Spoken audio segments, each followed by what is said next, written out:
some of these things because it used to be the case that you go to school, you get a good job, you work, you live a good life, you die, and you are celebrated. These days, you go to school, you get good education, you pass out. So being a one. By the time you get a job, now you're 40. I'm telling you, there are people who finished school in 2010.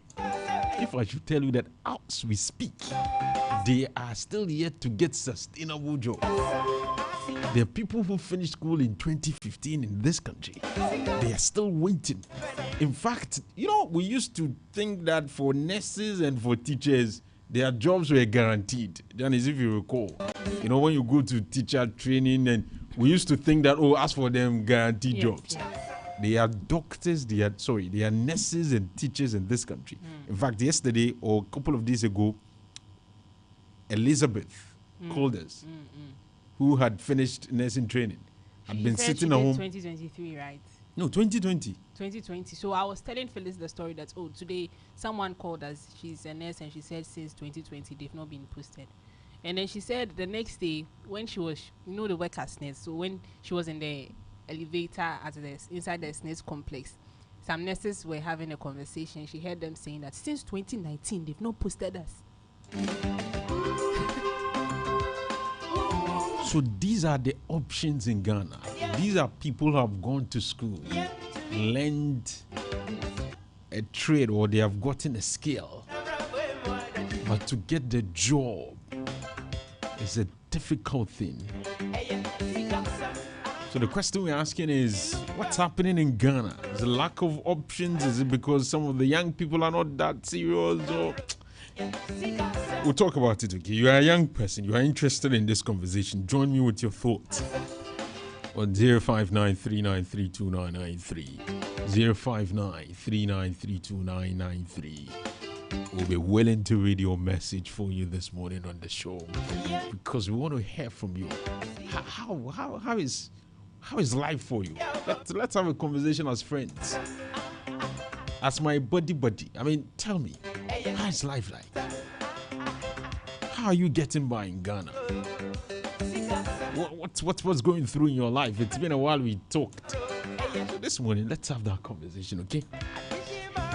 But it's not limited to young people. If you are also old, why not? You may want to also contribute. We want to also get your perspectives. Why not? It's 10 minutes after 8. I don't know why you are whining. But Ebefa. I need to get some very nice motivational songs for you this morning. But it can happen. I mean, things will think. So those of you who have experimented with some things that have worked out, let's help others, okay? If you think there's an area that we have overlooked, maybe there's some things that if you do, you will get money, but young people are not really minded. It's like they don't understand. Maybe you are in some sector, people underrate or underestimate what that sector can do. Please, this morning we just want to have conversation like, those days you go to parliament, those bases, you sit on the bench and you just talk amongst yourself. That's the kind of conversation I want to have with you this morning on radio. For now, you can send me a WhatsApp message, or you can send me a WhatsApp voice note on the number that I have mentioned. The WhatsApp number is 059 3932 993. 059 3932 993. So yes, that's the number that you can call. I want to play the voice of the man who was abused. Can we play it now? Yeah. Okay. Yesterday, we had that conversation yesterday. So I want us to listen to his full account. And I got this from my colleague, Hafiz Tijani, who is the city correspondent here in the Ashanti region, Hafiz Tijani. So let's take a listen. My name is Seibu Sidi. I retired from Ghana Police Service just 2024 toward the election, so that I'll be able to work for my party NDC. Yeah. So a day in question, it was I think Sunday, 29th March 2026, around 8:30 a.m. I was not even at house. I was at one of my workplace, and I had a call from my residency that soldiers has invaded with two vehicles. I think Nissan pickup and the Land Cruiser, and they are dismantling my sawing machine. Actually, I have a sawing machine too at the house there, which some people used to come and slice their wood when they are in need of a little quantity of wood. They come there to slash it. So they were removing the machines. I said, how? So when I had that information, I quickly called police commander around that area. So that's Trede. I called the police commander and he said it was Sunday, so he was not at post. So he said he was organizing a patrolman so that they will come around. And I also I ordered my son to bring my vehicle from the house for me at where I was, because I was immobile. So before my son should bring my vehicle to where I was, I had a call again that they have been able, they are succeeded removing the machine and placed it into their pickup, and they were trying to take off. So one of my daughter, a university student, 18 years of age, and she said, because as they didn't tell anybody as to where they were taking the machine to, so she was also trying to do something so that if anything they take it away, we can get some traces to trace them. So she brought up her phone and started to video them. So when they realized that he was taking the video, they chased her and took her mobile phone and beat her up and took the phone away as well as the machine, and they were going. Before then, my son had brought the vehicle to me at where I was. So where was this? At Trede. So by then my son had brought the vehicle to me, and I asked her to sit by passenger side. So I take over the steering wheel, and one of my drivers too was around. So he also sat behind sat in the vehicle as well. So we pursued to where they were coming to house. So when we go to the house to meet them, I met their vehicle on the way. So as we bypassed them, I turned again and I say I was following them to wherever they tried to go. So around to the police station there, I was able to overtook them and ask their driver, the first vehicle, the car, their leading car to stop. So when the leading car stopped, I told him that I don't know you people. Let us go to the police station so that I know your identity. That's all what I said, and they came out in numbers, started beating me. In fact, they assaulted me very, very well. Very well. They assaulted me and forced me into their vehicle. Since they didn't tell us where exactly they are taking the machine to, or the machine to, or they didn't tell anybody the identity. So I was afraid to join them in their vehicle. So I was resisting their arrest because I didn't know where they were trying, and I didn't know their identity because the way they acted, I thought, in fact, they were not even real police because as my 23 years experience in Ghana Police Service, I've encountered so many incidents of this nature, which people used to take a soldier's uniform and doing anything on their, which they are not soldiers. So I thought they were one of them. So that's why I was resisting not to enter their car because I didn't know where they are taking me. In fact, they took time and they beat me up and they were able to put me in their vehicles and took me to RCC. So they took me to RCC, and by then my son and my wife were looking for me. So they didn't know where they have taken me to. So they went to 4BN to verify whether I was there. So they went there, they didn't see me. They came to Central Police Station, they didn't see me as well. And somebody told them to come to RCC. So it was where that was where they met me around 10:30 in the morning. So when they sent me there, they handcuffed me into one of their small rooms, which I was there. So when my son, my daughter, and my wife came there, they quickly arrested my son, my son and my daughter again, and they handcuffed them together with me in the small room. So we were there at I think at around 10:30 to 11 in the night before somebody came and they called in somebody to come and write our statement, and we were released. It was even intervention of one NDC woman. She's called Adiza. She even made numerous calls before I was released that night, and I was released that night. So the vehicle that I went with, my vehicle that I was using, they took that vehicle together with DS to their station there and went and parked my vehicle there.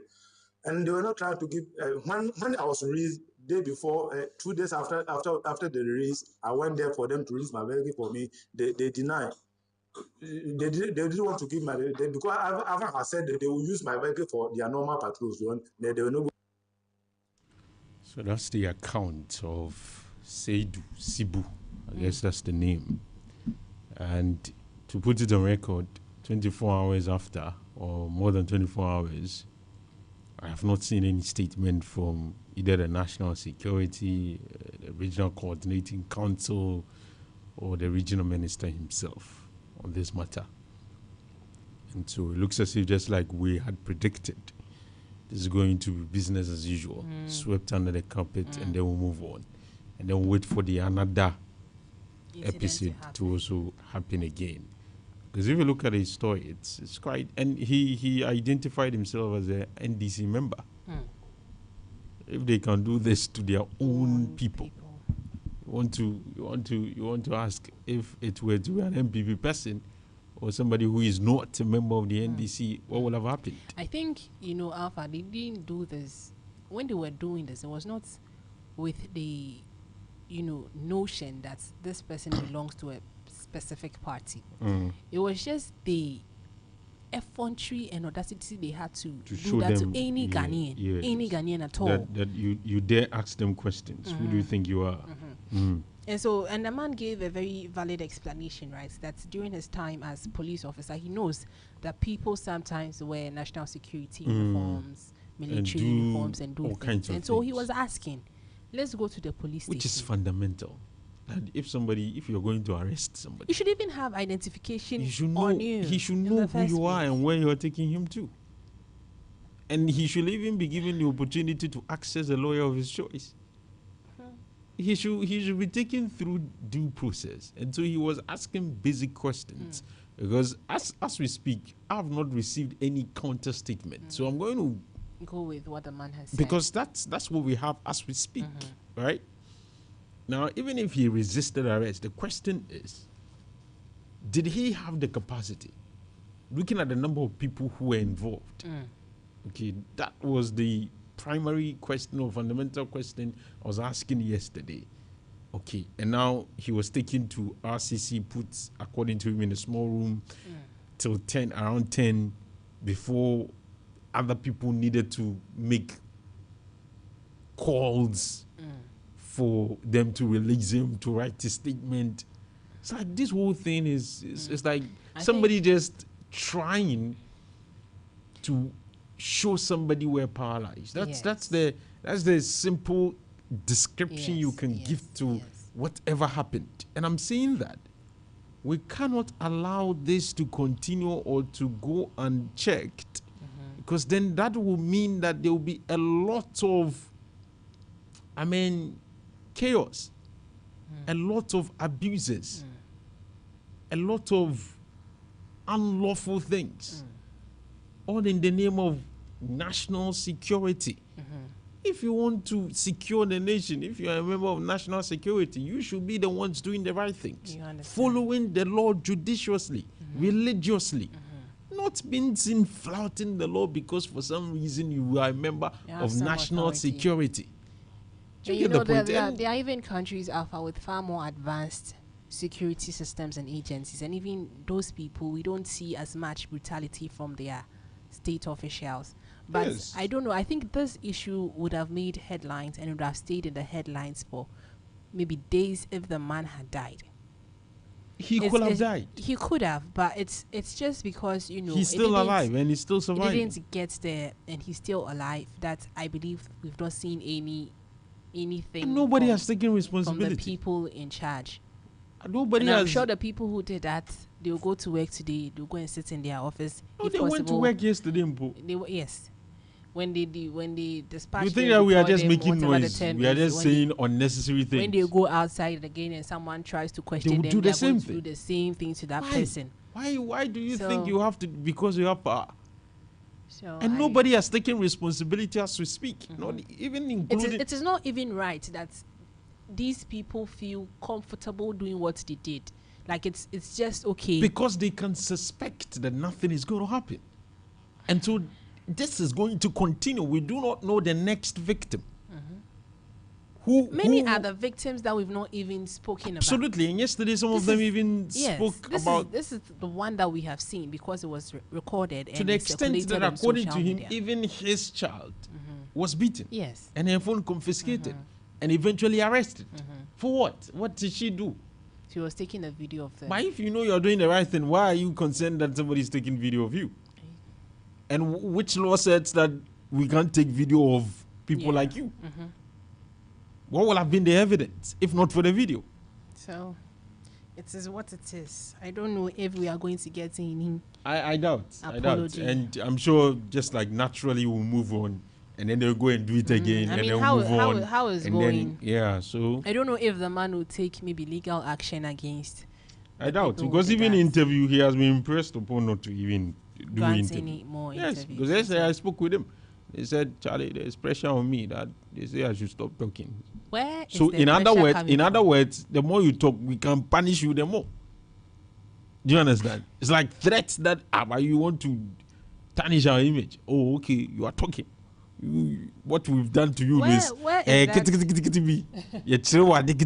we can do Where more is to that- you. Where is that pressure That coming is- from? that I mean, is- the that- people who are mounting pressure on the victim in this case. I believe they are the ones that we should be speaking to right now, and the ones who are not, Charlie, granting us any statements on what has happened. But well, it's sad. Sometimes very funny the kind. It's sad. The kind of I country just we live hope in. that at least there should be some form of acknowledgement that this has happened. It's like the authorities, they are just looking on Alfa. No, because they think in their They've view, not acknowledged keeping that quiet something, will make it die naturally. but So it has let's- happened. So let's keep quiet. We'll move on as a career. We'll move on. Nobody Anyway, will take responsibility. And that is true too. We are going to move on. Nobody, As a and country I am to some extent disappointed in the regional minister. very, Because if somebody had insulted even him on social yesterday, media, I was even thinking about the same thing. That if the somebody way- had said something against him, also, he would have responded. A Exactly. citizen of this region has The way- been the way molested. the way The regional minister is even yet to even. is so active on social media. He has seen I it. don't know if he wants to say that He he has has not seen seen it, the video, or if he but has this seen one, it and he's not everybody bothered by quiet, it. But tactically. Let's keep because quiet. he's an ordinary citizen, if it Yes, had he happened doesn't- to a minister of state or someone, would you be doing the same thing? That's Would the be thing. sitting down quietly. So let's move on. It's what it is. It's 25 minutes after 8. You're still listening to the Orange Sunrise here on Orange 107.9. Janice, Alpha. the conversation that we had earlier, this issue about the opportunities that exist in Ghana, especially for young people, because we want to focus on young people. Okay, those who have gone through the educational, who have gone to school, secured degrees or qualifications, and those who have acquired skills.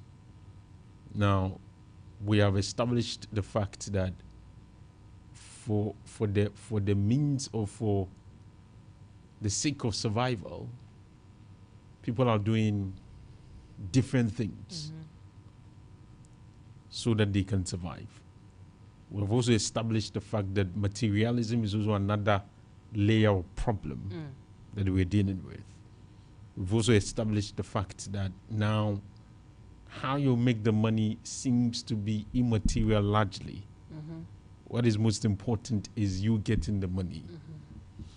Now, boxing everything together, and of course using that as a template to have a discussion about what we are coming to have, or the discussion we are coming to have. First of all, do you think this issue of materialism, this issue of doing everything you can do to survive, it's largely due to lack of opportunities, or is largely due to the fact that the young people just don't want to do other things that are noble enough to get them what they need to survive, and that they're expecting what we call the glamorous kind of work. They're expecting the kind of work that all of us growing up wanted to do. Or it's just a fundamental issue of they are limited. The opportunities are so limited that it's not easy to get it.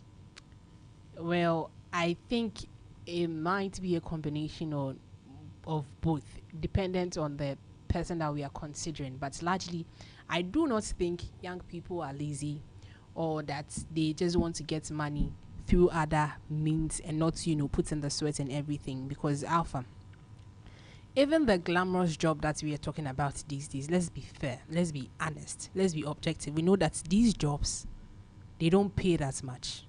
We know that typically entry level, like I keep saying, even the 3K is generous. If you get 3K, you are doing well. It's only in exceptional circumstances it's not easy to start especially from in there. our parts. Yeah. It's not easy to start from there, and then in some cases you may make more or make less than the 3K. But generally, what I want to say is that Alpha, consider a young person, right, who has graduated from the university, done national service, and this person had hopes of being employed, but for 2 years, 3 years, 5 years, the person has not been employed. The person is still home. Now you say, oh, there are a lot of opportunities in Ghana. Go and do business. Go and do this. Go and farm. Comes down sell to something. sell something. A lot of insurance companies looking for marketers. A lot of banks looking for salespeople. Yes. A lot of radio stations looking for salespeople. A lot of businesses looking for salespeople. So there are those who make the argument that why don't you start with those things, and then you get through as you go along. Better opportunities might come. Now, let's even take insurance people. Most of these insurance companies around, they pay the people we see going from office to office. They pay them based on commission. They do. That's what. So they don't give them transport allowance and everything. So you do for a while and you think, oh, it's promising. If I'm able to get this number, but it's not even easy to get people to get. It's really until you start selling. That's when you realize that selling in itself is difficult. Is perhaps one of the most. The one who wants to start a business too, this person has been unemployed for 5 years. Where is the person going to get the capital from? Maybe you need to start Borrow. Small. Get And you know the kind the of number, business that you can start with, say 1,000 or 2,000. the number of things, the number of times that certain businesses fail before they actually succeed. So I'm saying you can be in a particular situation, right? That's your circumstances that it doesn't even allow you to step outside your comfort zone to do something else. Because let's say you are going to start a business. You are borrowing from someone to start the business. You are unemployed. You are hoping that hopefully when you make profits, then you are going to pay the person who lended you the money. It doesn't work out. Now you owe. You are still unemployed. And you're not even getting income on a daily basis. You understand. So there are a lot of things. There are a lot of things that restrict people in this country. So the access to opportunity, the access to thrive, it's not there like that. And there's also the angle that sometimes people don't really align themselves to the places that they can do well. So it's like there's an opening here. So let me just access it. There's an opening here, but it's not where I want. It's not where I want to be.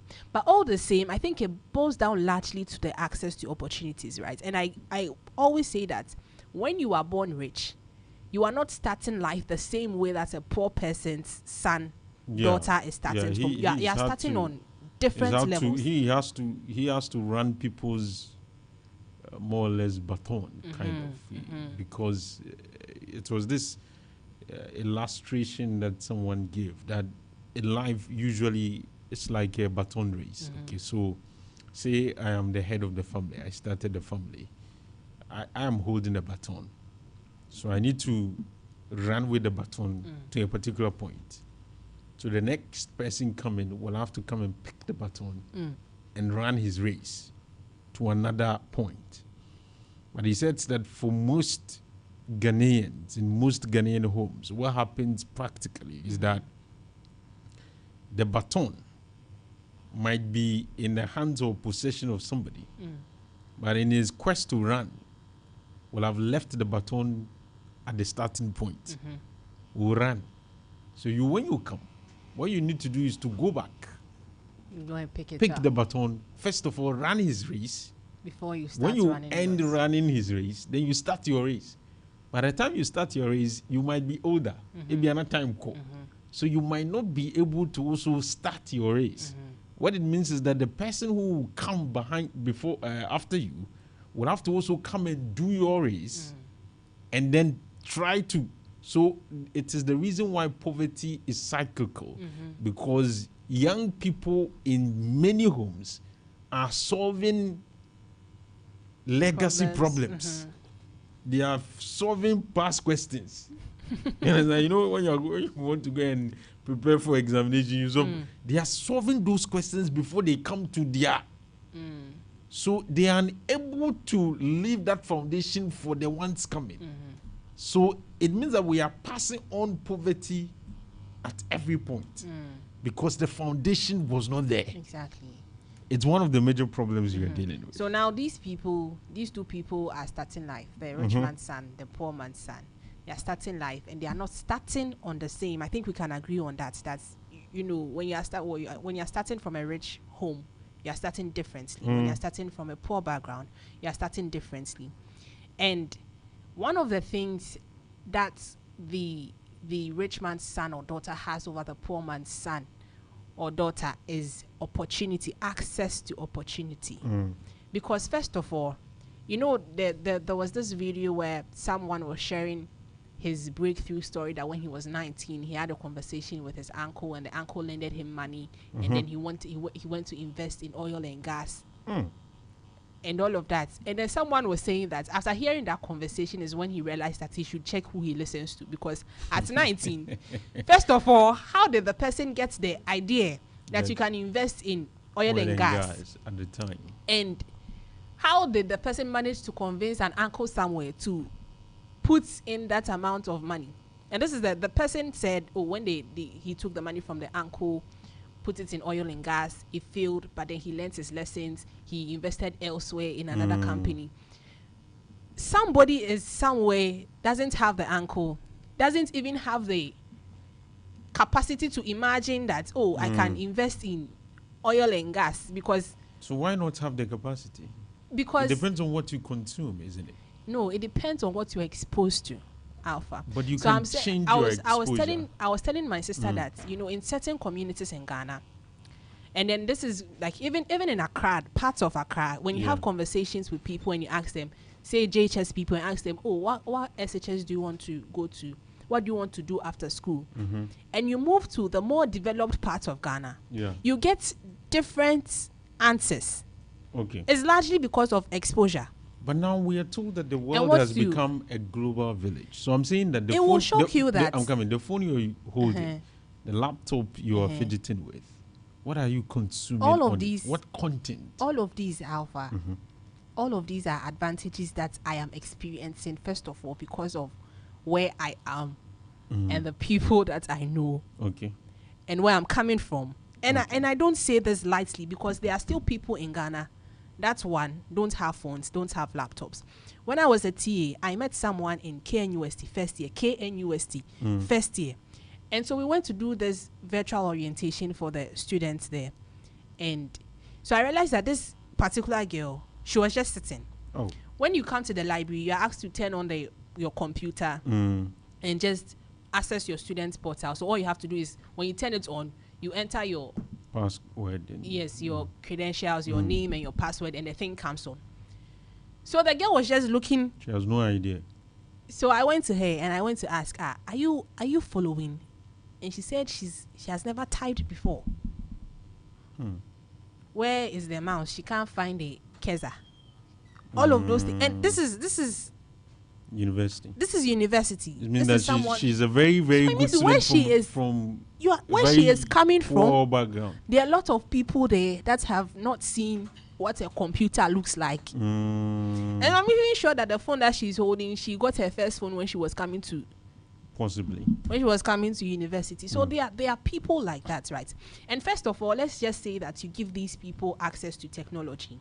Now you have to show them how to use the technology to make profits, to make it profitable for themselves. But like I said, it is exposure. When you've not seen certain things, when you've not spoken to certain people, your skill set is limited.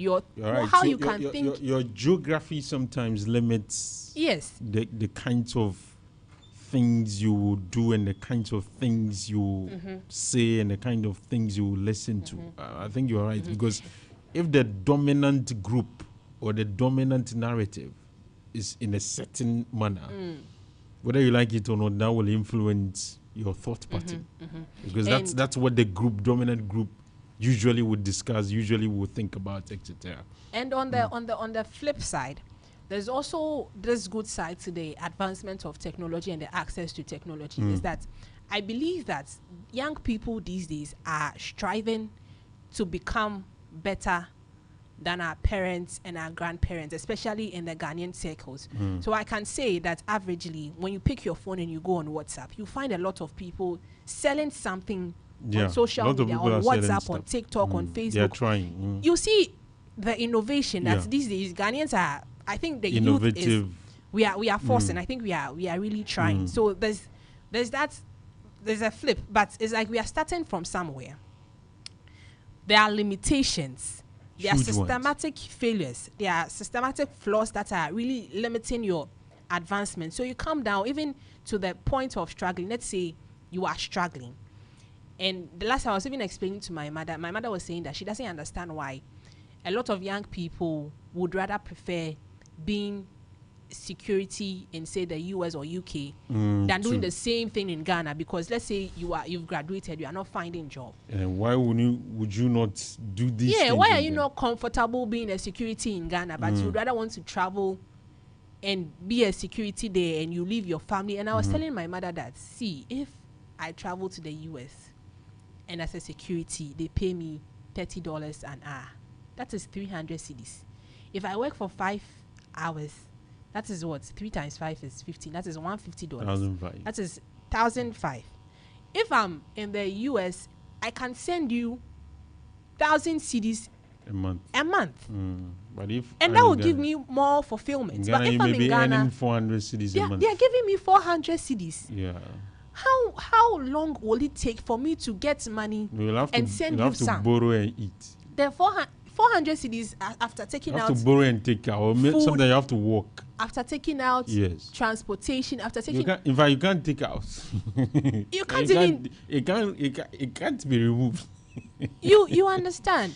So there are all of these things that we should consider. I don't think the system is helping us, although I think that young people are forcing. So I think the prospects in the future looks brighter. Yeah. Because hopefully the systems are going to change, or we are going to have people in parliament or in leadership who are going to strive to change some of these systems. But, there are some of these things that you have to think about. And one other thing is that I don't think that our culture trains people to be independent enough. So the last time I was saying there's an angle that, you go to school, graduate, get money, stand on your own. But I don't think the system equips people with that sense of independence. So my sister, like a video, and then she was saying that, you see, when you see these videos of white kids, of kids who are in the UK, US, in these advanced countries, you see that maybe 6 months old, the person starts feeding themselves. Doing things for themselves, cleaning up after themselves. And I was telling her that the average 16-year-old in the UK or US has a job. Yeah. It is like when you turn a certain age, you have to start working. That's part of their educational whatever process. By the time you will have to at a point necessarily go and work. By the time you are 18, you are supposed to be emancipated from your parents. And you may have even moved out. You understand? So Because, they because have it's the system. it's the system. Is the system, because you see, I think that a lot of the things that you've talked about this morning, very, very genuine content. For instance, first of all, regardless of which category you want to belong to, whether you want to work for people, because not all of us can work for ourselves, to be honest with you. For some people, the skills that they've acquired will require that for the time being, you work with somebody to gain that industry experience. And that even if in the future you want to build on your own or you want to do things on your own, then you can, of course, do that. So not all of us can work for ourselves. Not all of us are trained and have the acumen to be entrepreneurs.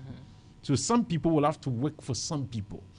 Now the question we need to ask is, those who want to be entrepreneurs, to create opportunities for other people, to what extent is the system allowing them to do so?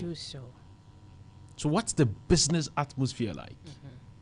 If I want to establish a business, am I being seen as more or less somebody who is sinning against the state? Am I being frustrated, or am I being encouraged upon to say, oh, this is a Ghanaian who wants to establish a business. Lo and behold, he's going to employ people. Let's give him the easy access. Let's make the things relatively convenient for him. Is that what we do? We have a system where if you want to move from your country as a foreigner, expatriate, to come and establish business in Ghana, we have so many packages for you, including tax holidays.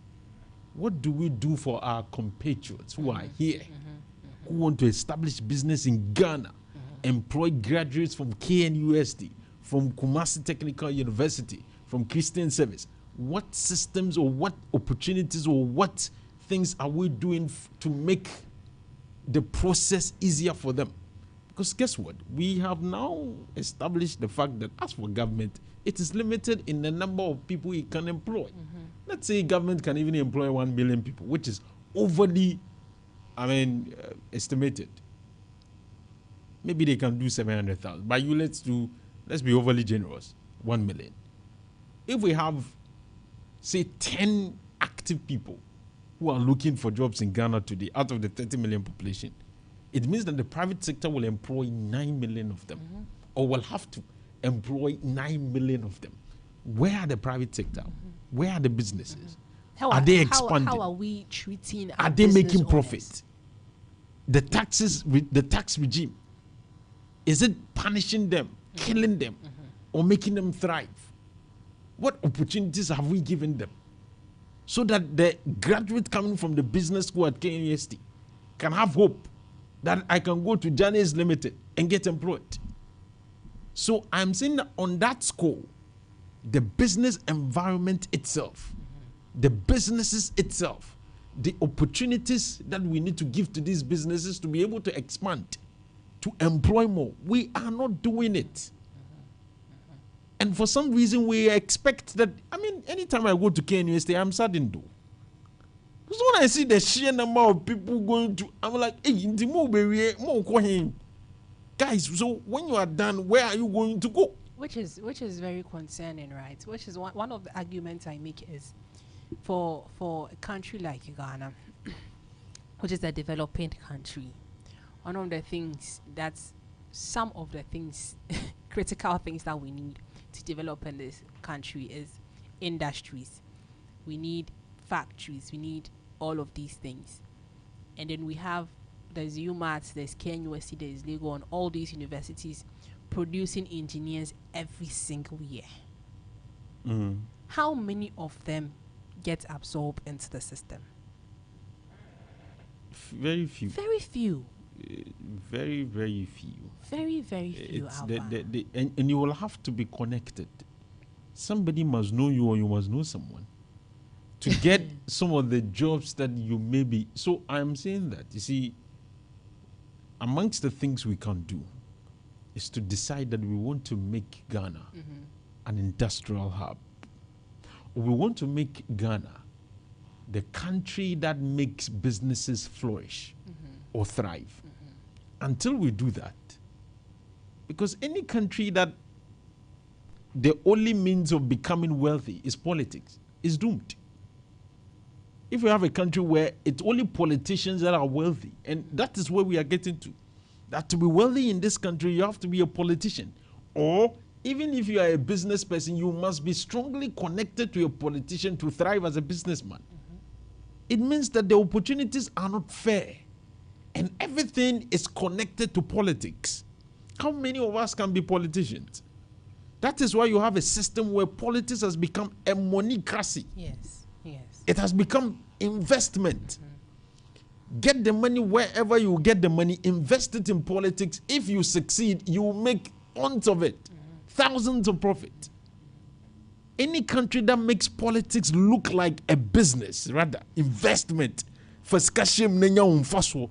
it will be at the expense of the country and the citizens. Do you understand the point I'm making? So the point is, what is the plan for Ghana? Which direction do we want to go? What is the plan for young people? Who has the plan? Who can tell me that, okay, for Ghana, this is our grand strategy for young people? That in the next 20 years, this number of young people will be given this set of skills. In the next 30 years, this number of young people, we are hopeful that will get jobs because we are going to start the process of ensuring that a lot of businesses come on stream. The young people who want to start businesses, what's the plan for startups? If I'm in a university and I want to attach business with schooling, what's the opportunity? You can't live in a country where you say young people should just struggle. No country who is serious and want to grow will have such a template. No. Every country you see developing has a deliberate plan for its future leaders. See, this is what we want you to have. This is how we want to make your lives easier. Because you see, Ghana in the next 20 years, Ghana in the next 30 years will be run by young people. What's the life of these young people today? What are they learning? What are they consuming? What opportunities are they given? Who is talking to them? Who is helping them? Who is holding their hands? Who is creating the path for them? Who is creating these opportunities for them? That is why now you have a lot of political godfatherism and godmotherism. Because that's the easier way to go. Just get some big politician, be his godson, and then you become a politician. Politics is supposed to be used to create opportunities for people. Now, politics has become the means through which people get opportunity to be wealthy. So the very wealth that is supposed to be distributed is being consumed by the very people who are in the circle of politics, because in their view, it is now business investment. It is now profitable venture. Get into it and get the money for yourself. Don't distribute. Meanwhile, the resources is meant to be distributed to the citizenry. So the point we are making is that, you see, this despondency is something that we usually talk about. It's becoming too much. I go onto the street and I see some of the things young people are doing to survive, Janice. Some of the young people are not lazy. Yes, there are those who are lazy, who want to be fidgeting with their phones. They are those. But there are those who, when they are hungry, they feel it. And they want to eat, and they want to...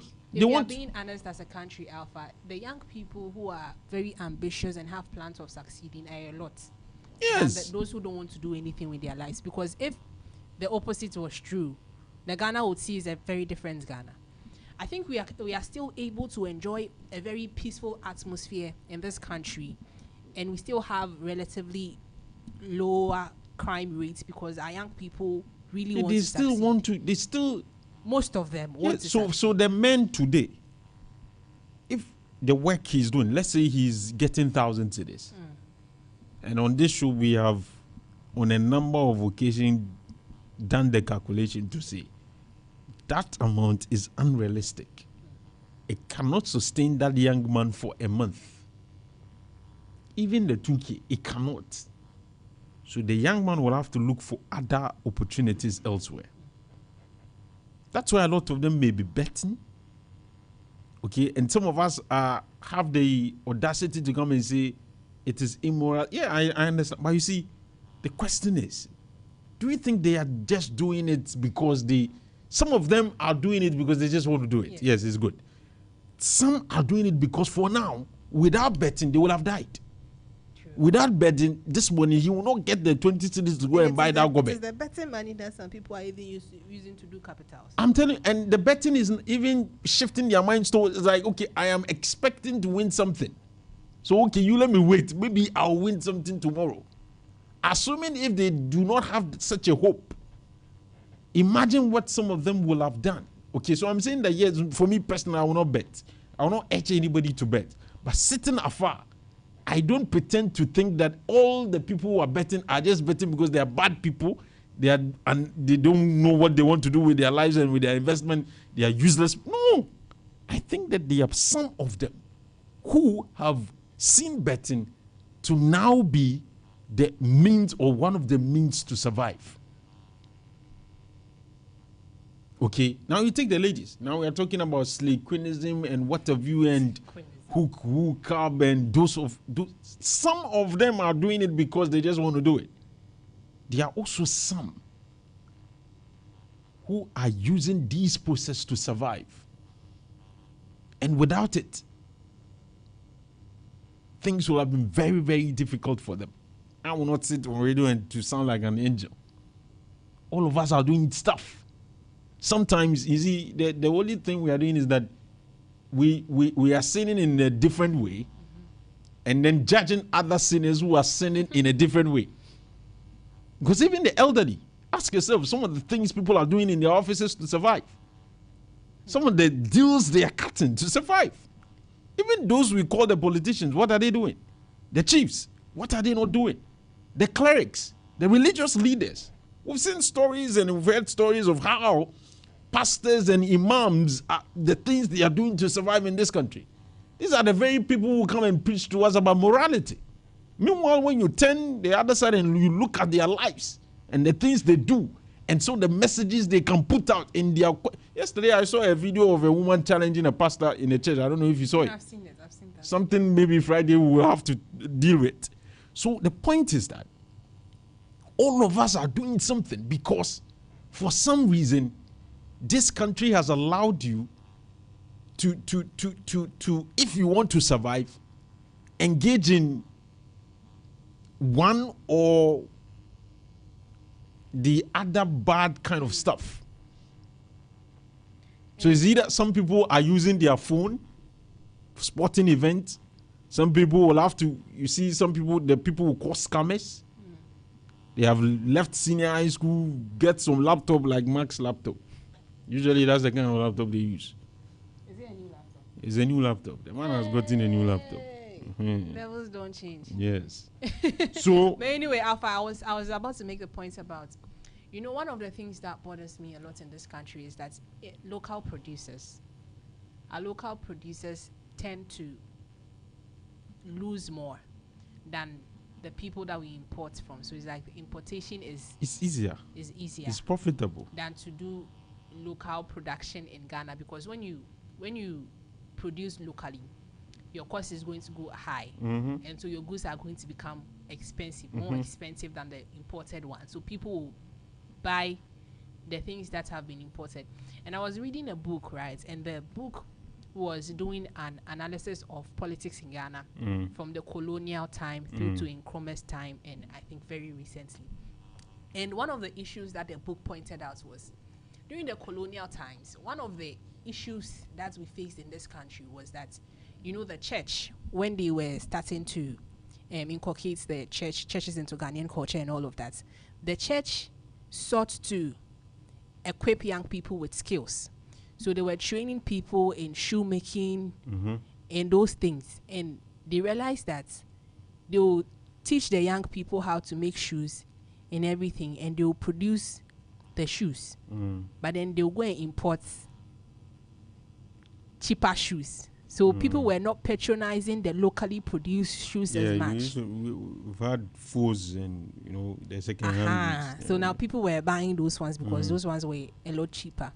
Like Until this recently, is I didn't know you times. could go and buy shit at the store. I thought second hand was the normal. Only you can't. That was my impression. Yeah.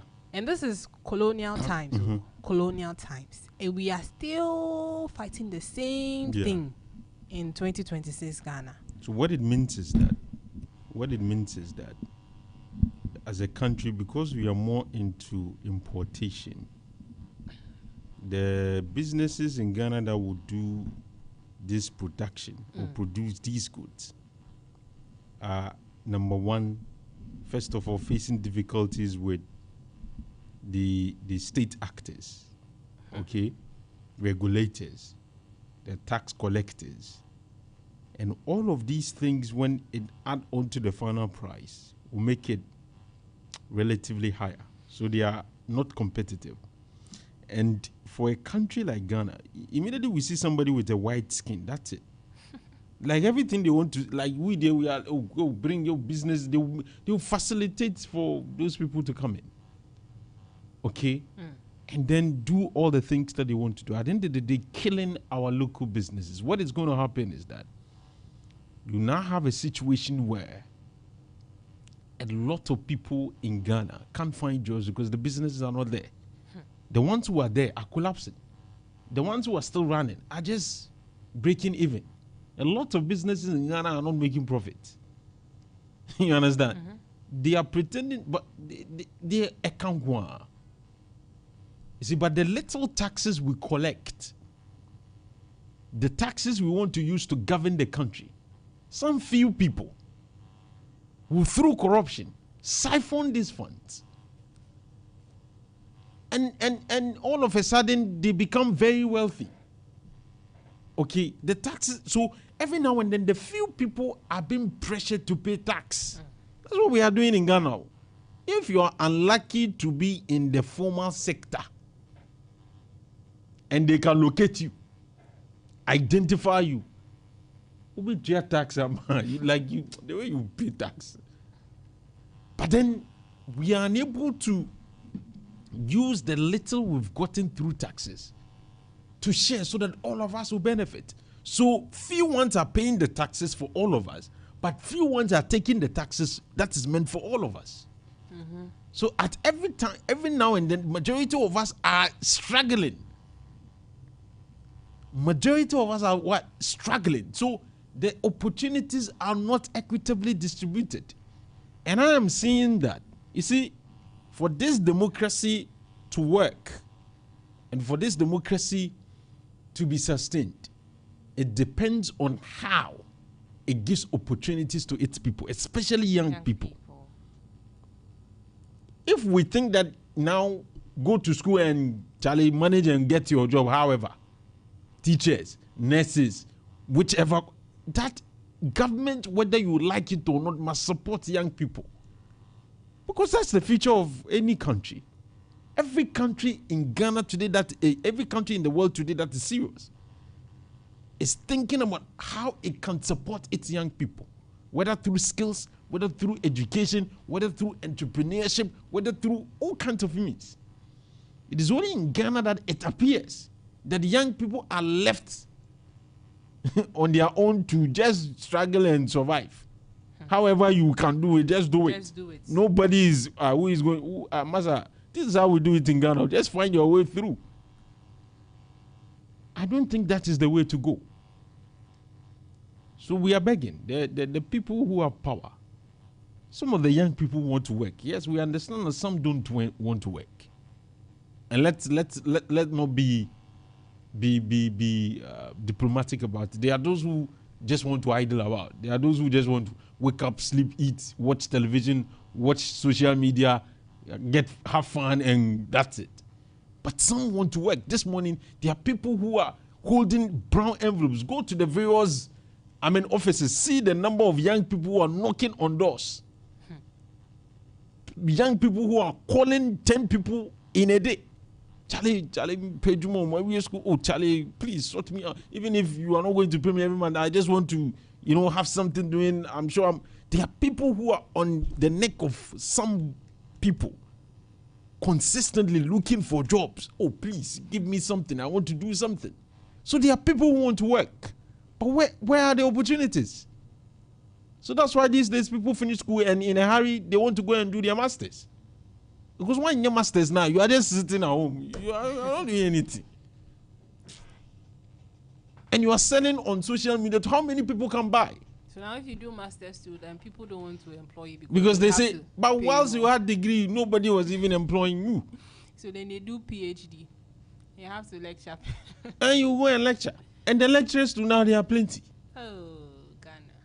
So I think that we need to Yeah, I think we need to have a plan.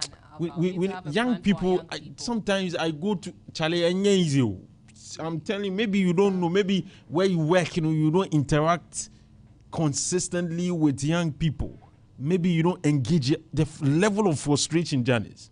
So that's why sometimes they come on to social media and misbehave, because that's their only, more or less. It's like, Charlie, the country can have a way of pressure. It can You don't take care. you understand? And a lot of people are mentally even affected, depressed. Imagine, because you see, for a family to take care of somebody in university, it's not easy. Now, a lot of these people who are taking care of people in the university are working. How much are they receiving? Public service, maybe. Or even if it's private service, how much are they paid? So they will manage and take care of the person in school. Sometimes they will have to borrow. Sometimes they will have to even sell some of their properties. Okay, family properties and what have you, for that person to be sponsored through university. The person finishes university and he's still relying on these parents who are getting to their pension age for survival, for rent, for food, for clothing. So some of the young people, they don't want to do that. So out of frustration, they are doing all kinds of things. Because they want to pile pressure on the very parents who have struggled to take care of them in school. So he is 23. The parents is around 50 something, approaching 60. Very soon they will go on pension. When they go on pension, Ghana, how much will you get? Maybe 1,000 cedis, 1,500, 2,000 if you are lucky. Based on your contribution, because the pension is dependent on how much you contribute. Now, that parent, his grand pension plan is that person he has taken care in the university. But this is the case where that person will have to take that person maybe 7 years to get a job. By that time, the papa no pension. He too is about to start life. Maybe he's around 30 something. So we'll have to start. There will be pressure. Hey, and a mark, worry Alpha, worry you. If you don't marry, so they will go and marry. Now, when they marry, attention will shift from their family to their immediate family. So, even if he has a job and he's getting, say, 5K and he's sending 500 cedis a month to the parent, now it will reduce. So, the parent's quality, the quality of the life of the parent will reduce. The quality of his life will reduce. They will just be struggling, managing money. So, the same thing, then it continues. I'm saying that. That is why now it looks as if for young people, it's either you travel or you get lucky to get political godfather, or you come from a rich home, or you get lucky to be attached to a rich person who will give you opportunity. If not, normal. Yeah, it takes a long while for things to begin to work out. That's true. And I think that we need to do better. We need to do better for our young people.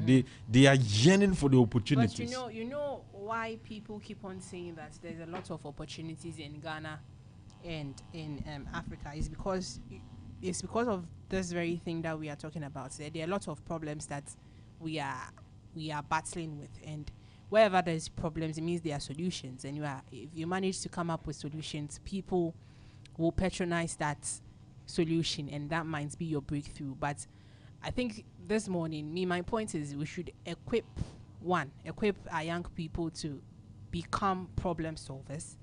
We should give them the tools that they need to solve the problems that they identify, and then we should make sure that in their quest to solve certain problems, the system is not fighting them back. It's not frustrating them. So I believe, just as you said, we need a plan, especially for our young people. The normal template is not working anymore. No, it's not working. They'll go to school, finish and get a job. For a long time, it has not been working. For now, maybe parents and this is in our way to find solution. Maybe now for parents after your wards have finished senior high school, if you can, and you can ensure that the person learns a skill, or if you're doing any business, don't be going to your shop or going to do your business and leaving the kids on monthly fee. No. Now parents should begin to let their kids go through the rudiments of what they do. Yes. So if you're a parent and you own a shop, please don't say, oh, I'm going to go school. No, no. Let your kids understand your business. Let your kids be interested in your business. If they end up not being interested, that's fine. But take them through the process, because sometimes it is the exposure, just like you said. If I'm exposed to something, I may develop interest. So let them understand it. And it's not even about developing interest, right? It's about broadening your mental faculties, right? Yes. And then I keep on saying that some of the things that Alpha, myself, and you, we can talk about is largely because of one, the things we have seen and the things that we have been exposed to. Yeah. So, for instance, if you run a business and then you take your child to that business and he sees or she sees some of the things that are being done, the person has a high chance of understanding how money works, how transactions go. That's this. You have to do something before you get something. You are equipping the child with that skill set. Rather than if the person is at home, it's the same templates that we are following. Yeah. Go to school, Become somebody. Yeah, we will find out what you are going to become after school, but just stay home. But if you expose the person to the realities on the ground Of life. that people have to struggle to make a living, you can do ABC. Now the person has the capacity to reason. Yeah. That I can use means A to get money. I can Yes. do B. I can do C. So you must give him many options. And even if you don't own a business, maybe you have a friend or a family member who runs a business. Please, just like they do in university internship, you to have your own set of internship. And you can start them very early. And Yes. me, one of the things, and I really, that is why I say the prospects are high, because now the information that you're exposed to, it's better than the kind of information that our grandparents had. Yeah. So I think one of the things that you should do if you're a young person listening right now is to try and find opportunities yourself. Try and Yes. find ways that you can develop. It's not smooth. Even after school, if you have a degree and you have a job, even that one is not, it's not very smooth. It's not rosy and all of that. But I think you should try and broadening your scope of thinking. Try and consider as many options that you can as possible. Try and do that as well. Yeah. If you are in JHS, when you are on vacation, try and find someone and do something. Yes, learn just it, go learn a in- yes. skill, If go and sell, if your child trade. is interested in braiding hair, don't put or don't quench that interest because you think, oh, school no. Let her be doing that on the side, because you never know what that can do for her as she goes through life. Okay, so for parents these days, what we are trying to say is that now the world we are living in is different. It's not as it was. Going through school and becoming crutchino and yet easy, sir. But that's not the only means through which you can succeed. Education does not mean you should go to the office. You can still be selling charcoal and applying education, applying modern skills, applying new ways of doing things to that business, and you may thrive. So if whatever business you are engaged in, let your kids understand it. Let them be involved. That's what we are saying. And if you don't have a business and you have a friend, you have a brother, you have somebody who is doing something, when they are on vacation, don't let them be sitting at home and a class. Yeah, I know classes is good, but let them also understand that practical aspect of life, because that may be an option that they may rely upon as they go along. Maybe the person is going to be a very successful business person. You never know. So giving them those opportunities is going to help. And the teachers too. Please, you've seen how education has become. Yes, we know you are taught to teach the theories. But please, if you can, also go and learn the other aspects of life. Understand other realities. and encourage your students to also consider those options. Because they are real life situations. You have gone through life. You know what life is. You are teaching these kids. They are expecting some other things. Begin to gradually tell them the realities of life and what skill sets are needed in this modern day and how they can prepare themselves for those opportunities. Mm-hmm. So if you're a teacher in this day and age, you must go beyond the theory. Mm-hmm. You must have a way of letting the kids understand. It doesn't matter which level you are. There's things happening around you. Sometimes, you go to class, it's like you're in a different world. Because the things we are teaching and the things the kids are exposed to in the real world are very different. Mm-hmm. So it's a responsibility upon the teacher to imbibe into the students some practical realities so that they will avert their minds to all of those options. Okay? Now, the other thing that we can also talk about is that for our government agencies and our ministries, it's time for us to change the mindset about education. We have made TVET more or less a hub for people who are not smart. As a bono and a TVET. We have done that to the extent that a lot of parents don't wish their kids to go to that side, TVET. Because they think what bono, technical, vocational, and what have you. But I'm saying that we need to, and I think I commend the previous government. They did a lot of work on that. Yes. They did a lot of things, yes. And I think that this government should continue. Yes. So today, so Alpha, like as you said, TVET is important, and now I've seen that you're also doing STEM and all of STEM. That. All of those things are all of those things are very, very important. But my problem is always the end, right? That you don't. When we set some of these things in motion, we should make sure that at the end of it the child and the parent does not regret participating. I don't know if you understand. It's because like you take the ordinary person who went through TVET, take the person who went through a normal system and has a degree and all of that, and the opportunities available to both people are different. So one is more likely to succeed than the other. So it's like the end. You understand? Make sure that when the person is going into it, the person has hopes that it is rewarding. I see what the TVET gives you is that it gives you two options.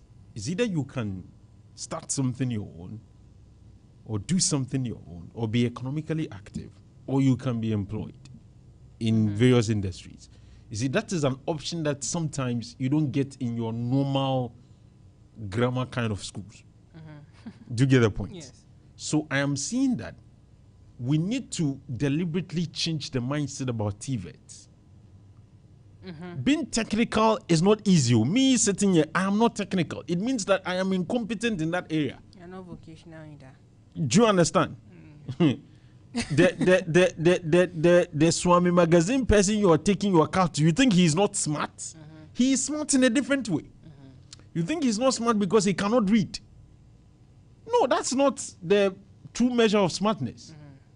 In fact, for me, being able to solve problems technically requires the IQ you need to do that is higher than the IQ you need to define things and to theoretically give us the solution to problems. Yes. Because this is practical. You're doing it. It's handy. You need to know the theory and back it with practice. So the people who are going to the TVET to technically do things are smart in a different capacity. In a different way. We don't even have to qualify it. They are smart. They are smart. You have to be intelligent to be able to do that. Yes. Me sometimes look at how tailors can create nice shirt. You put it on, you look good. I can't begin to even consider I can't do that. And because you can't do that because you think you can read and the person can't read, or you can speak some nice English and the person can't. No. So that's why I'm saying deliberately. We must change that mindset. Because you require intelligence to succeed in the TVET area. If you are not intelligent, there are people who have gone to learn skills. They stopped because they couldn't handle it. And I understand your points, but I'm also saying that everything that you have said is true.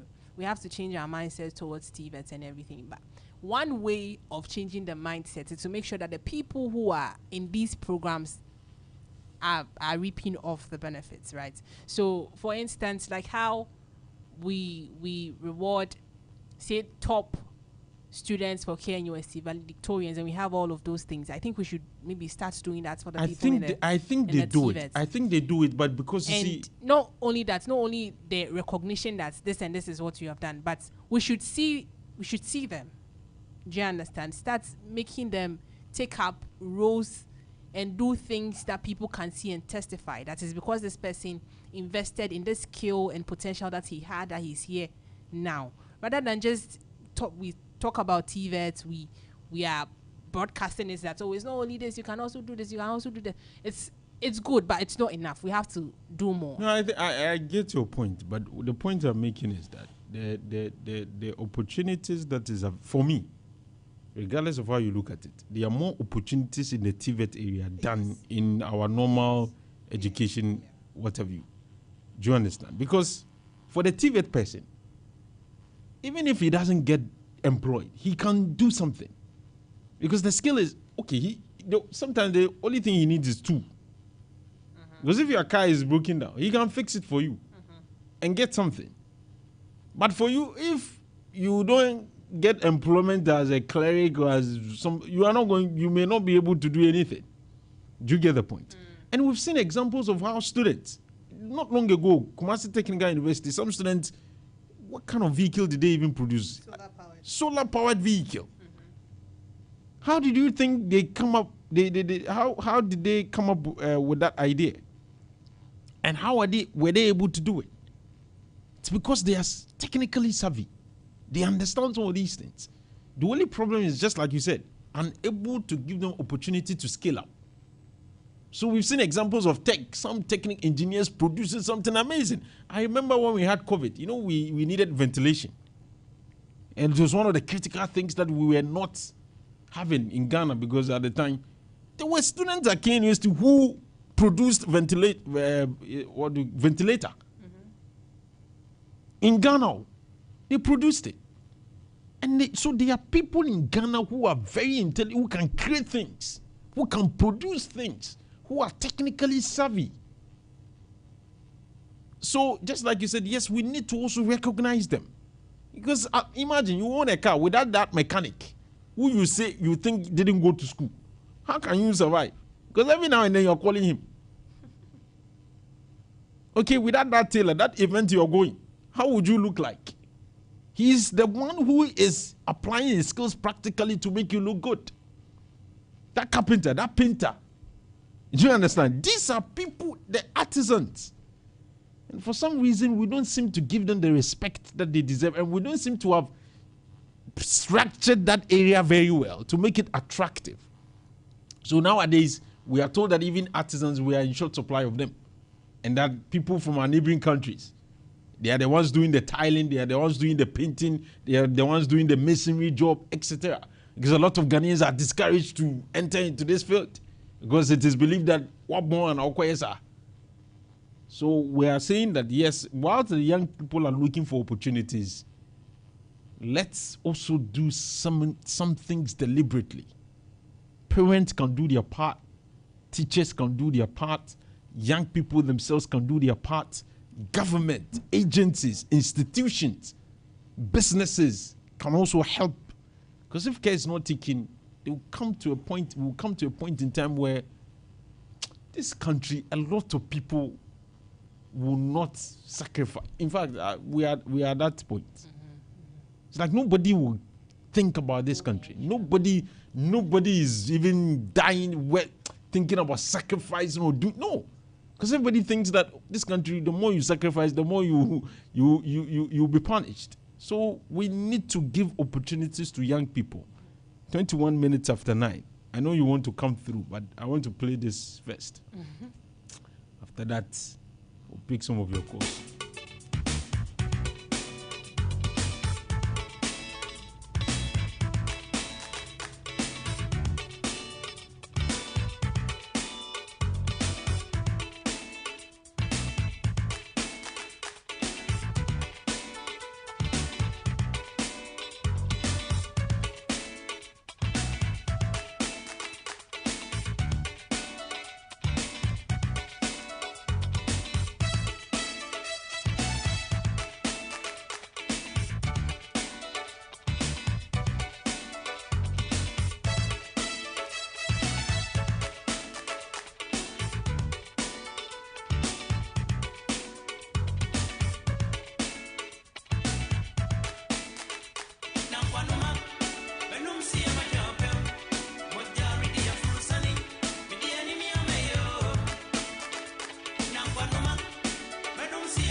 So it's now time for you to call me 0541 022 318.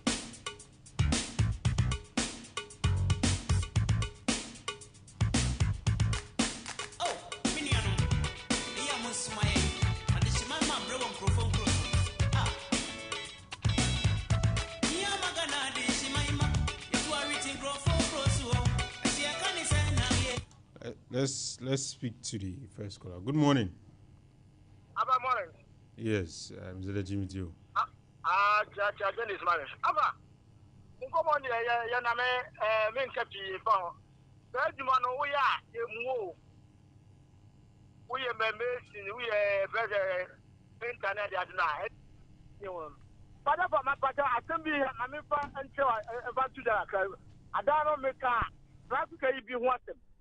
Aba, baby awuti aforukom. Aba take kwa ngo aforukom traffic light no. Na edum. Ana wo ma ba be ya aba. That traffic e create no. Aba an brother. Edwanyum na so a traffic ba kam kom. Di class am ka pe titi engineer no. Na ni nkomo fa ho. Ema umo sa ye speed ram ufa am pa yo kan eko trade na. They were a dress or better no my driver and a people and a penny na Oporu come there no omo ya traffic light no na create sa no na you tell be free focus transport na accident o and on this traffic light so the channel create and on do traffic light no and on cross through you know say you tell no hon that's my happen do nyame e do na pade nyum. Thank you very much, Mr. Chief, for joining us this morning. Please, the topic that we've discussed this morning, you can, if you want to contribute to it, you can call us on 0541 022 318, 0541 022 318. We're talking about the opportunities available for young people and how we can assist them. Some of the things we need to be doing. Good morning. Hello, good morning. Yes, your name and where you're calling me from? Bernard. Oh, okay. Alpha, this topic is very interesting because I have a car which I sent to a mechanic. In fact, within a twinkling of an eye, my problem was solved. And the mechanic charged me as worth 1,000 Ghana cedis. But the problem did not take an hour for that problem. Since I don't have any technical know-how about the problem, I even asked the mechanic to show me, at least educate me how, if this problem persists or comes again, I will know how to do it. Do you know? Sure, no, it's you. So in all, this TVET thing, the recognition is very, very low. I think it's one way avenue for the youth to get self-employed and also make life for their own. But I think the publicity and the recognition given to these TVET people are very low. I know one electrician, a car electrician. He works at Kwadaso, Bonsom area. He went to those TVET to apply for a certificate since he know how to do all these things. In fact, the money they are charging him, no. And the last time we spoke, he said, no, Ben, I can't continue because what I know, what they are going to teach me, I already know. I'm just applying for this thing to at least to get official job or government contract to take on. But what the money they are charging me, in fact, I can't afford it. So they should do something about this TVET for these young guys, for them also to make living on their own because this current situation in our country is dear. I think the skills labor is very much important than what the grammar they are teaching us in school. Thank you very much. Thank you very much, Ben, for joining our conversation this morning. That's the view of Ben there. 0541 022 318. Good morning. Hello, good morning. Yes. Can you hear me? I can hear you. I'm a guy from this episode. Alpha, TVET media, Alpha, me and friend Yagro. Me and friend Yagro, if he says, I'm trying to say, Mwako university what's computer, how to use the computer. Ubi so how to use the computer and how to repair the computer. Sani pa mumi no. Mo ti ho mo twe say company bi ebe employ mo na ban be employ mo. They was how to repair computer and say even when you adwuma kra wo computer and say obeba be ye no agiska gu no ho. O may dependent on the family's whole. So wo betra time wo train employment no. What's up at this swam of parents? Oh say wo so wo ye artisans no a wo di cane edi ye nkonya edi ye table di edi ye Woman so Ubeko or Tuka dress it come out policy on Pabua.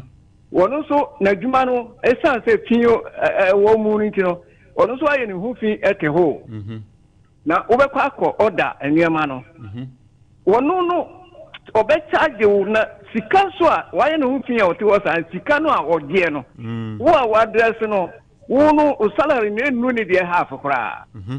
So, Intino Tibet in a day. Nyame yan consider na yemma yemma no ani ho na ebe boa pa eboa wankasa unya employment you can be self-employed ntino yenya say no a white man a white collar job no there say no nya you emwa 25,000 and millions of people are fibia o free colleges and tertiary o bay enyuma na wo hia wo mo koye.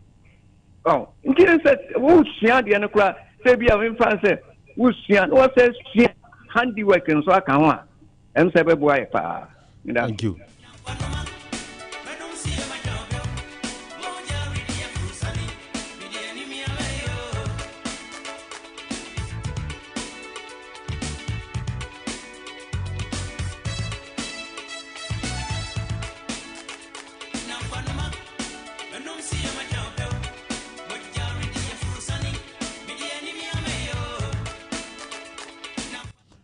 Hello, good morning.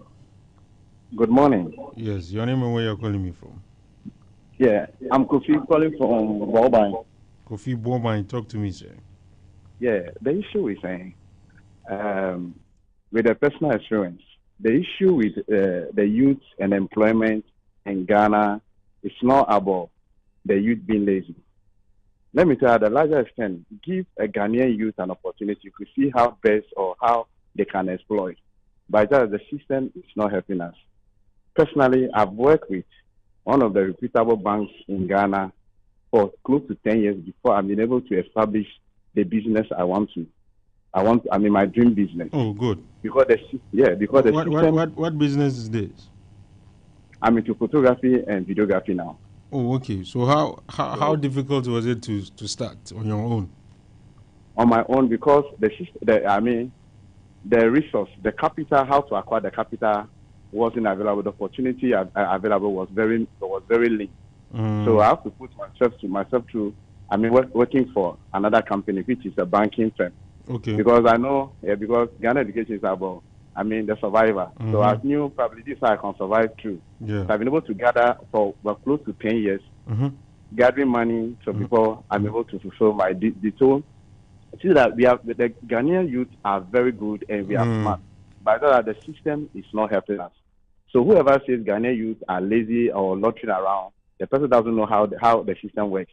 It's very hard to start a business as a youth in Ghana if probably the push is not there. So please, what we pray is that the authority to make the system very friendly, so that when any intelligent Ghanaian youth who is there who has an aspiration or a dream, can easily fulfill his or her dream. Okay, so Ghanaian youth, we are not lazy. It's just the system is not helping. But my advice also to Ghanaian youth is that probably you have the potential and you are starting the capital is not there. Let us also work for other friends. Maybe through that you can also gather a bit of capital to venture into what you are dreaming of. And also my advice, because it's very hard. Now, I also advise to other Ghanaian youth that are employed in other companies. I started my business, my personal, business not too long ago. I've employed a young man. Just 2 weeks ago, he stole one of my cameras away. Oh. You see how the system That's is. another problem. Another problem. The dishonesty so of people are not willing to employ youth because this is a young man. I've started something on my own. So I just wanted one to camera. How much is the cost of this camera? The one you took away is 7K. Oh, 7,000 camera just 2 weeks ago. Oh, so some of us are willing to extend hands to other colleagues. But with this experience, I've decided that I'm not going to give opportunity to anybody. Let me manage my own thing. So that you enter, business could take you out. But there should be somebody at the office managing them for you. Yeah. But with my experience now, whenever I'm going to town, you close the show. Say, over the weekend, I had a contract on that Saturday and Sunday. When I was leaving the office, I locked it. And I was there when I had a call that there's somebody at the office. So I decided, you see some of the experiences. So please, Ghanaian youth, when somebody give you the opportunity, please don't be smarter than the business owner, because it takes a lot to open up a business in Kumasi or probably in Ghana as a youth. Thank you. If probably you've done everything personally or no push from anywhere. So please, Ghanaian youth, we are good though. The system is not helping us. So the authorities to do something about it. Thank you very much. Thank you very much, Kofi. He called us from Boabine. Yes, Kofi called us from Boabine. Thank you very much. It's 36 minutes after 9. You can also come through with your opinion on the issue.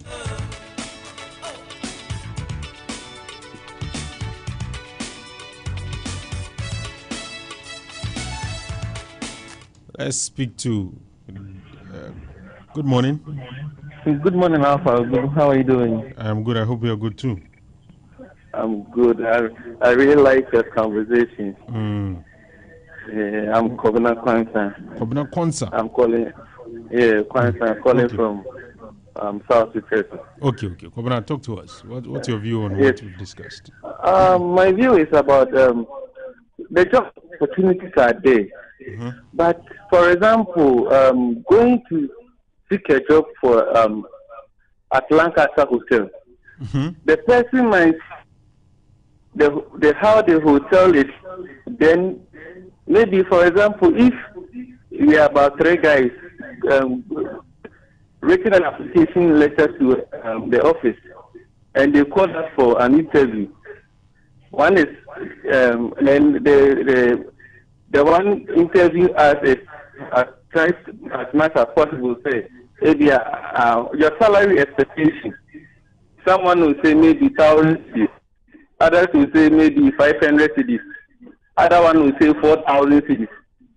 You see, they will take the 500 cedis and that they are charging 4,000 and in this case, those that they are saying the person that gave the 500 cedis, he will get the job than those that they request the higher salary. Okay. Yes. So not that there is no job in the system. There is job in the system, but it's about how the youth to come out with the brain and sit down and say, maybe how the hotel, the work is. I'll come down and work with the person. And what the man was saying, Mr. Kofi was saying is very true. Some of them will come to you, if I tell Mr. Jumai, use now within 1 week, we're sitting in Subai. Why experience is harder? Oh, yes. I'm having a lot of working experiences. When I was working in Accra. So, that one day, especially if the person is a lady.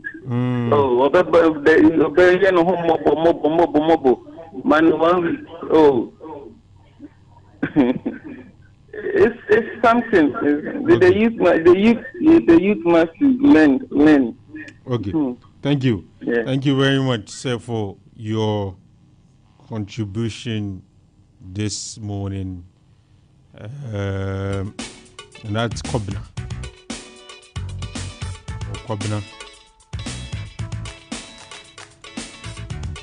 Hello, good morning.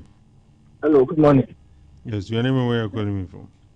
Yes. In fact, I started listening to your program from Yamasi, and now I'm in Kumasi right now. Oh, okay.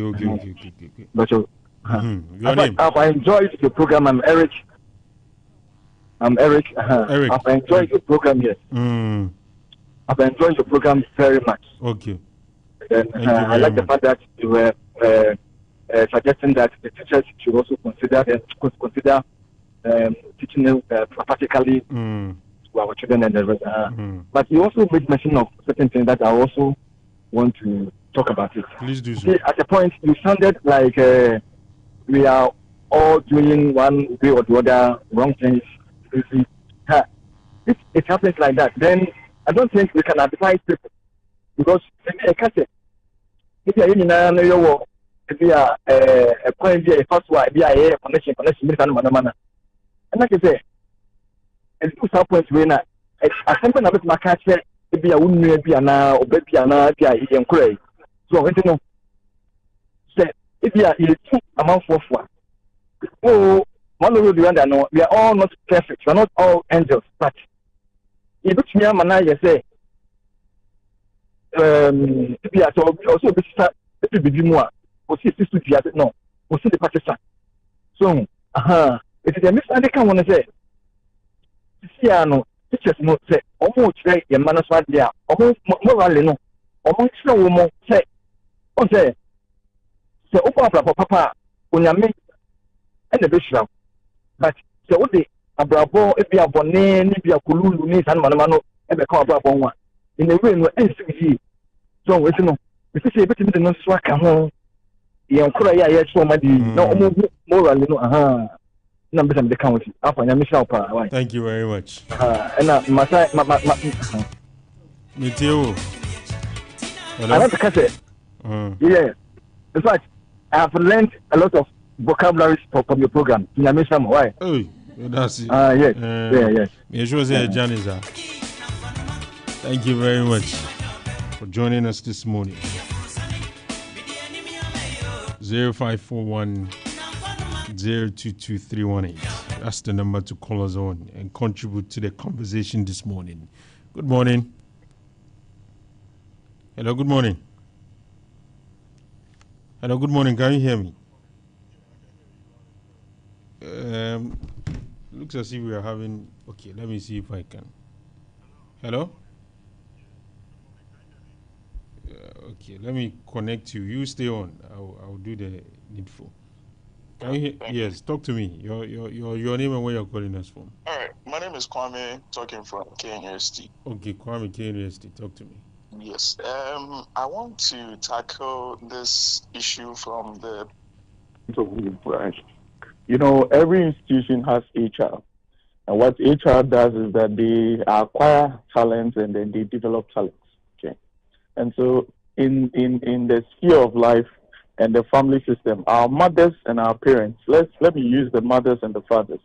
They are our HR. Most of our parents never knew what their kids were going to do when they grew up. And it's very interesting because me myself, had it not been me trying to stand up for what I wanted to do, I would have been a pharmacist by now. Now, what are you? I'm a computer engineer. Oh, nice. At high school. Okay. Yes. And then I do freelance, and then I have some other gigs that come to me that by the end of the month, I would have had something on me before salary may even drop. Good. Yes. And that is my problem. Parents need to understand that it's not about my friend's son or my friend's daughter is going to do this. So it looks like, yes, I mean, I should convince my ward to also go and do things. We should be able to develop our talents even when our kids are young. Yeah. And it's interesting because, you know, you mentioned the whites. I think Janice mentioned it, that even at the age of 16, they're able to do certain things. They're able to even work, and at a toddler age, they're able to do things. Yes. One aspect is that, have you not realized that most of these people, when they are playing their documentaries or when you're watching their documentaries, some of the things they are doing now were things they used to do when they were young. I watch basketball a lot, and most of the basketball players, their documentaries will come up, and LeBron at the age of 2 was playing basketball. And when he gets to 30 and he's doing it, somebody may think, oh, well, maybe he chanced on it. No. Yeah. The blueprint was laid right from infancy. Right from the get-go. They knew what the child was going to do, and that is because the parents studied the moves of the child and knew that this one, if we put them through school, they wouldn't be able to do it, and that's normal. Most of us, we can't do certain things with, even if they give us every time to learn, we can't do it. Yes. So I mean, parents should do a very good HR work on their kids. Okay. If you are not ready to have them, fine. But if you have them, you need to study them very well.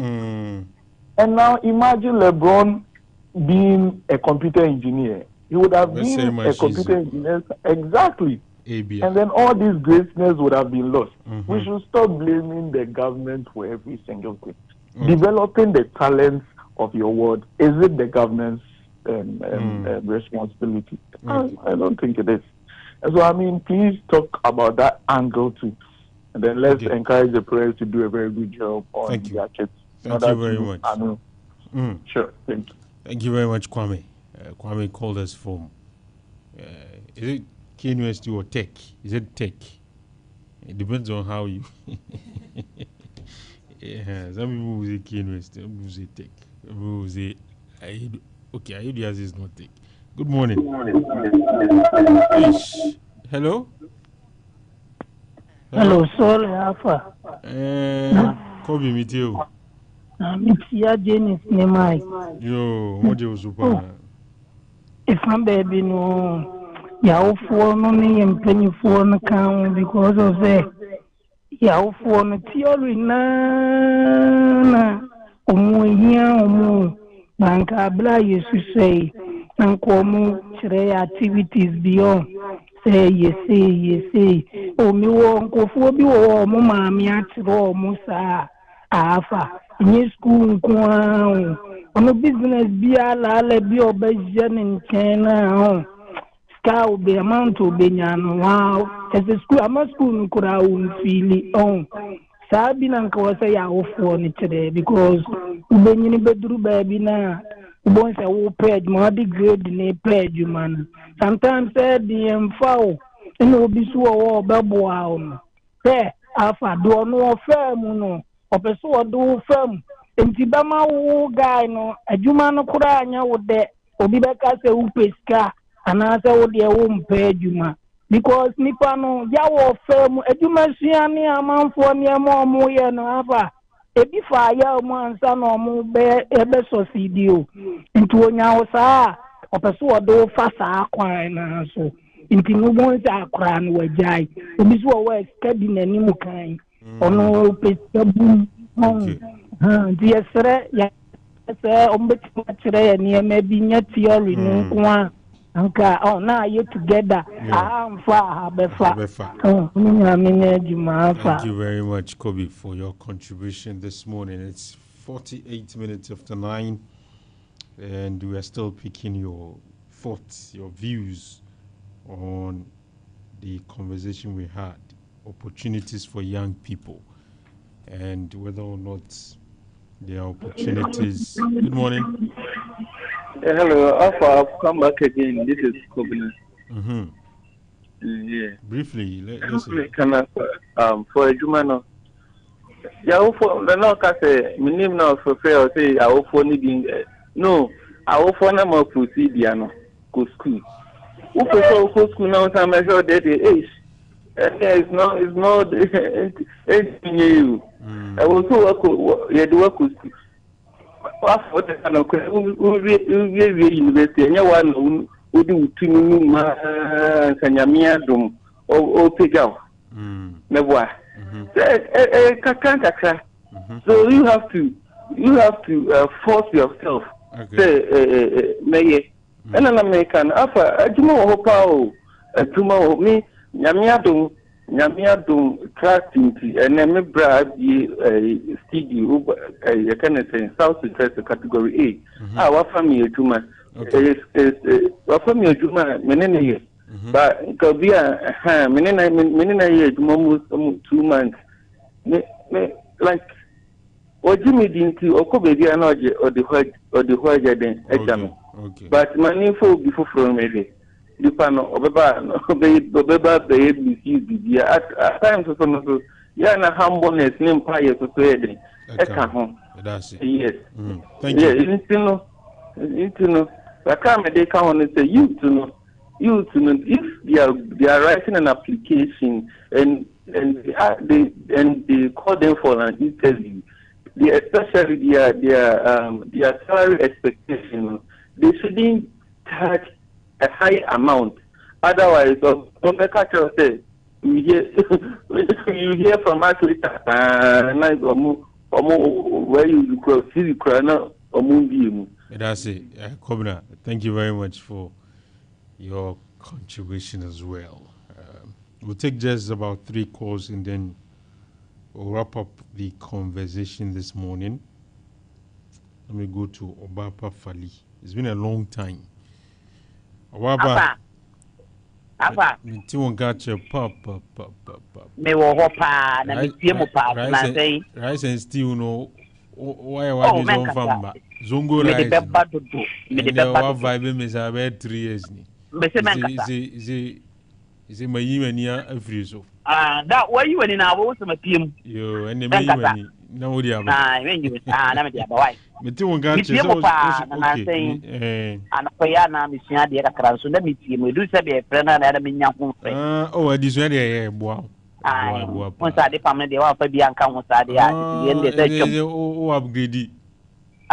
Eh, ene ti de ya tu ogu de se ni foforo ni yesi. Ene mema me amaria na mema wa ba ho na wa ye bia. Nan kasa.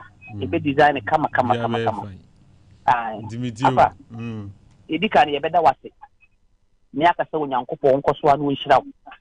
No nyo kese pa, no ntretse washi. What you say is o boduma de pa de magana mani atante mai. Nye easy. Radio station bebre Asian ta unima me ka kire wo. Ma yitin no musia wo morning show. Me tia busia fo ni nyina, o mo amofefe nyina, media policy me chi obi bia. Titi we nko ma eja ene biwai. Aba me pa cho dem pesa mekani youth no e ma no ne mema no dodo no aso mpa adwuma ena omo a omo pa adwuma no so ye hwe omo a ye hu omo nkure de da hwa no aka wo so obi a me to made na ma wo so obi a wo se wunya adwuma na wo beye munni sika ye de wo beba ena me a me nante ba ho be ka se me pese me ne mo bayi eye adwuma e bi so tifie no o tifie kwa so ati se mre na kwa na eko ya kasa ma dia wajia tindibia ni adwuma kama oh adwuma na ekoso kama afi de onya be 2 years afi de adwuma no hu twitwa hu ne pam o sorry a oba adwuma 10 o'clock papa adwuma ye ba 7:30 oba 10 o'clock oba na me busa ne se die nti no oba 10 o'clock o kache me se o ma me ahye na adwuma so wanye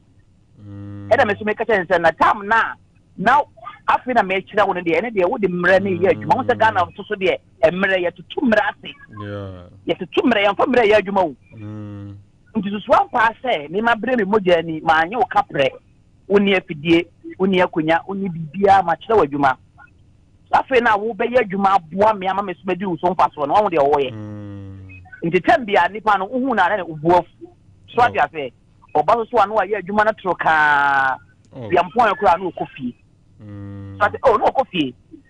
Uka kacha ni mami be kacha say. Come in car say be fa me ba e kire na djuma one or four so far no. Nti sa papa we nti afa wo di se mesa ye bio. Nyesho. So what you say? Nti zongo no bo se ma no dodo na pade pam no. Nso fa me koni ni ho. Na sa wo brebre wo ase pa sa fa ni pa we pa sa wo kire da djuma. Ohu adwuma wo di bedi wo no. Afa.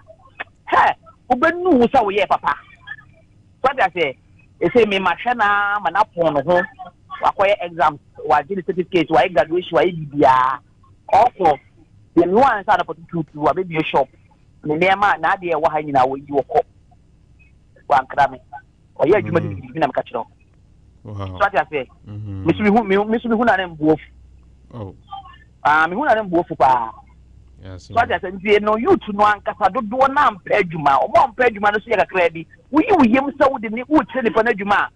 Bo ahwe anipa ntu amanfo ntu mo beso sade akọ na abọ ka no won. Ndi sa papa we pa anti afa wo di se metimi ata ye bi. Ndi nyanya me na be boa me pa sa papa we pa. E dia refi be ba ma me be fia. Ya me ma we fi. Ti nya sa Ghana de adwuma o nya ban ko an wo so bi adwuma e ma onipa ye bi o. Ankora so timi bi adwuma. So bo me dwum ha me nko an makwala ba ko pe na wa ha. Ma ka kire o. Obo pe adwuma o. Me da say. Obo pe adwuma e wo sa adwuma no so mo be ya ha ma e bi adwuma no wo ho so ya say so me ni boafo. Ti nya me na ye. Yeah, bomba so obey papa papa me. That's it. Thank you very much. That's Obapa Fali. Giving us an experience as a fashion designer and as someone who works with people. Good morning. Hello, good morning. Hey, Alfa. Yes, your name and where you're calling me from? I'm calling from I'm Samson. Okay, Samson, talk to me. In fact, may God bless you for the program that you have just brought in this morning. In fact, if somebody is saying that there's no job in Ghana, it is a lie. There's abundant job, but Alfa, the kind of people that we are having in this country are making people not even employ a single person in his department or her department. Because some people, when you employ them, they want to, they know better than you as an employer. But Jesus Christ once said that a servant cannot beat his master. So, in fact, it has become a point that even if you look clearly, nowadays people have stopped buying small cars for taxis because of the most of the attitude of some drivers. Yes, people have stopped buying even trotro or buying for trotro and dating. Very few people are buying. That's why people are choking in our cities because when you buy, somebody will take maybe 1.5 billion, 2 billion to buy a taxi, or 1 billion to buy a taxi for somebody to use so that we all eat together. The person will tell you that you are foolish. So a lot of things are going on in the system. The youth of the day want to be in the big mansion with big ladies. Ladies, that people will say that, oh, this lady is a very nice lady. Oh, this guy, that is his girlfriend. Oh, look at that picture. They don't want to start from elsewhere. They want to be on top without working. It will never happen. God has never made this world to be so. You have to start from elsewhere, passing through some obstacles, so that when you achieve or at the summit of the mountain, you could face any problem over there. But if you don't start from gradual process, how can God lead you to the summit? So, Alpha, there is a job in the system, but it's the attitude of the people. Thank you. Thank you very much, Samson from Bremai, for joining us this morning. He said there are jobs. It's just that the attitude of people wanting the jobs, searching for the jobs, is not good. Well, I have to leave it here. Thank you very much, all of you, for joining us this morning. God willing, tomorrow we'll meet again. I think this conversation started with money. It's all about money. So money was top on our morning's agenda. But God willing, tomorrow we'll come back and continue. It's good to have money, but chase it the right way. Make it top on your agenda, top on your morning's agenda. And make sure that you do it the right way. It's very important. I was here with Janice Opukwajiman. Makwaja was also here. My name has been Alfa Ali. Have a very good morning. Decisions I made in my pajamas. top of the morning matter. Of the phone with the dada. Get ready for another. To talk of the morning.